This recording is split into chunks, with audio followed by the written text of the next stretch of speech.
Quem aprende não depende. Já pensou em ganhar dinheiro dentro da sua casa, no seu computador ou celular? Curso Canva, do básico ao avançado. Link na descrição. Foi nessa ida que você mostrou os caras sem orelha? Que eles cortava a orelha, foi no Iraque. No Iraque? Foi 2 anos antes. Um ano antes. Tinha essa história, mas. Do Iraque não era... foi em 95. Havia uma grande lenda. O governo de Bagdá, o Saddam Hussein, o Tariq Aziz, que era o vice-primeiro-ministro, o homem que aparecia para a imprensa internacional, desafiava jornalistas internacionais a provarem que eles cortavam a orelha daqueles iraquianos que ousassem se negar a servir o exército. Entendeu? Isso sempre circulava, mas eles desafiavam jornalistas a provarem isso. E nós conseguimos provar.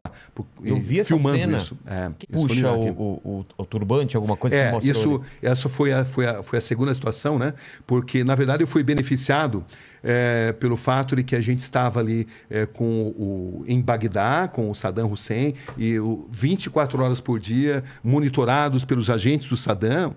Eles estavam do lado. Eles estavam lá, eles sabiam tudo onde a gente estava, o que a gente estava fazendo. Quando você apontava a câmera, o cara falava aqui pode, aqui não pode? Exatamente. Então, como é que eu ia, por exemplo, para Saddam City, onde estava a grande maioria silenciosa, né?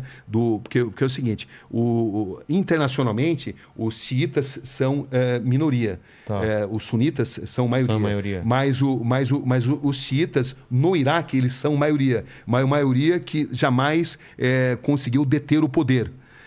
E eu sabia que grande parte desses soldados que tiveram a orelha cortada estavam num lugar chamado Saddam City, porque em Saddam City havia contingentes de soldados, pelo menos havia essa informação, que se negaram a servir o exército e tiveram as suas orelhas sumariamente cortadas para servir de exemplo. Eles eram sunitas? Eles eram xiitas. Xiitas, exatamente. Eram o Saddam Hussein sunita. O Saddam Hussein sempre perseguia os sunitas. No Iraque são minoria. Tá.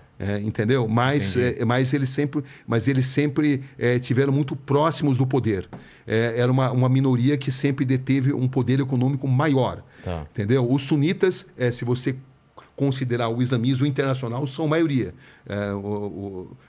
Mas dentro do Iraque, os xiitas são maioria. Tá. Né? Esses xiitas são apoiados pelo Irã, que é um país xiita, por exemplo. Né? Bom, mas enfim. E a gente tinha que ir para Saddam City, onde estavam os soldados. Eu sabia que haveria uma grande chance. Mas como é que eu ia fazer para ir sendo seguido dia e noite pelos soldados do Saddam Hussein? Aí como é que eu consegui? Ficamos sabendo que havia chegado assim um grupo de jornalistas americanos. E não havia agentes suficientes para monitorar americanos e brasileiros. Então, o sabedor disso, falou assim, olha, a gente está meio doente aqui, meio cansado, e também a gente está afim de jogar tênis, entendeu? Para relaxar um pouco. Então, a gente vai num outro hotel que tem quadra de tênis, e lá a gente vai jogar tênis, tá bom? Tudo bem? Então, eles já até gostaram, porque eles não teriam como seguir a gente e os americanos ao mesmo tempo. Então, o que eu fiz? Eu e o cinegrafista Fernando Pelégio, que era o cinegrafista que estava comigo lá, a gente botou a câmera dentro de uma raqueteira de tênis e fomos para esse hotel onde havia uma quadra de tênis. Tá. Entendeu? Então vocês foram realmente para o hotel. Fomos para esse hotel. Tá. Chegamos até simular ir para a quadra de tênis. Quando a gente se sentiu seguro... Não tem ninguém seguindo. A gente tratou de identificar um motorista que eu tinha informação que fazia ponto ali naquele hotel. Entendeu? Que era o Hotel Sulemânia. Meu coração já está acelerado só de você contar essa história. Né? Porque o que acontece é que a gente entrou no primeiro... mas a gente se enganou, não era o motorista indicado, a gente tinha se enganado. E esse motorista, ao invés de levar a gente para Saddam City, ele levou a gente para o Ministério da Informação. Pô. Aí no Ministério da Informação, o que você queria para Saddam City? Não, eu falei, Saddam City não. A gente queria ir para o Ministério da Informação do Saddam, entendeu? A gente queria vir para cá justamente. Entendeu? A cidade, deu um Miguel ali, eles acreditaram e tal. Aí a gente voltou para lá. Quando voltamos para lá... Pro primeiro hotel? O primeiro hotel onde a gente ia jogar tênis. Tá. Entendeu? E aí, nesse hotel, eu consegui finalmente achar um motorista que eu tinha indicação, que falava inglês, era jovem e que tinha insatisfações em relação ao regime e que estaria disposto a assumir o risco. Precisaria ser alguém que é disposto a assumir o risco. Descoberto, morto, né? Exatamente. Então, eu acabei descobrindo esse motorista e ele nos levou para Saddam City. Só que levar no Saddam City, eu lembro que a gente levou pedrada, porque estrangeiros eram mal vistos ali, mas o fato é que uma hora depois de a gente ter chegado lá, a gente conseguiu finalmente descobrir um soldado que teve a orelha cortada. Eu fiz a entrevista, ele contou pormenorizadamente por que a orelha tinha sido cortada sem anestesia, justamente porque ele não tinha servido o exército. E aí, para você ver como é que são as coisas, né? A imagem que você viu, que a gente estava na confluência do rio Tigre e Eufrates. 3 dias depois... Não é desse dia. Não é desse dia. Outro dia depois, a gente estava na confluência e eu notei que tinha ali o barqueiro que não tirava o turbante de jeito nenhum. Aí eu cheguei nele lá e eu falei, fiz um sinal, a hora que o tradutor, que era ligado ao regime do Saddam Hussein, estava distante, entendeu?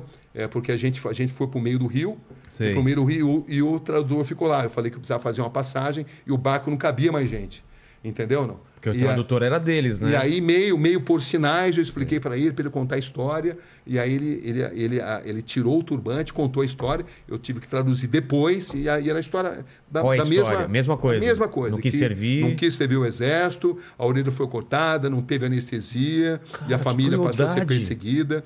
E o mais interessante é que eu lembro entrevistando o Tariq Aziz, o vice-primeiro-ministro, ele falou assim: eu desafio você a encontrar essas pessoas. Onde estão essas pessoas?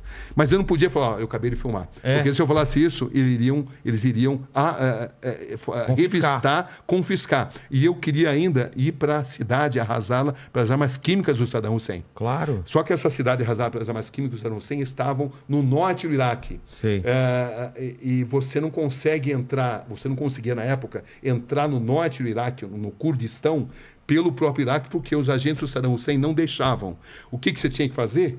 Você tinha que sair do Iraque, ir para a Jordânia, da Jordânia ir para a Turquia, e da Turquia você conseguia, ali pelo sul da Turquia, lá por Diyarbakir, que é um grande reduto, né, ali dos curdos, você conseguia entrar por ali numa área que era mais monitorada pelos curdos do que pelos próprios agentes do Saddam. Mas para você entrar ali, você precisava de um visto.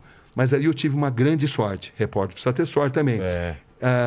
Estavam programadas eleições em Bagdá. Eleições, você vê? Eleições em Bagdá, né? Com o Saddam Hussein, né? Você acha? Você já sabe o resultado. Né? Conversa da carochinha, né? Mas ia ter ali o teatrinho deles. Os caras assim, tá bom, o cara joga fora aqui. Você não bota no Saddam, você vai pro paredão, né? Exatamente assim. Mas enfim, mas o fato de eleições, eu falei assim, olha, eu preciso... O seguinte, a gente já tem um bom material, a gente precisa ir para a Jordânia, porque a gente precisa mandar o material pela Jordânia.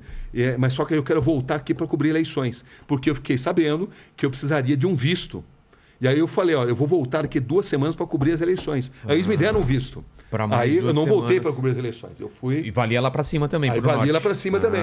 Você vê, é uma coisa até interessante, né? Mas não era os agentes do Saddam Hussein, eram uma dessas coisas loucas da política internacional, como agora no Afeganistão. Para você entrar no Afeganistão nesse momento, você passa por um posto do ex-governo afegão que foi deposto, mas para você, mas acontece que os paquistaneses só deixam você entrar no Afeganistão com autorização de um governo que foi deposto, que não existe mais. Que doideira! Era a mesma situação ali, lá no Iraque também. Você tinha que ter um visto, embora você soubesse que não seria fiscalizado pelos próprios agentes do Saddam Hussein, porque eles não controlavam aquela área. Era parte do Iraque, mas era uma área controlada por 3 diferentes grupos de curdos.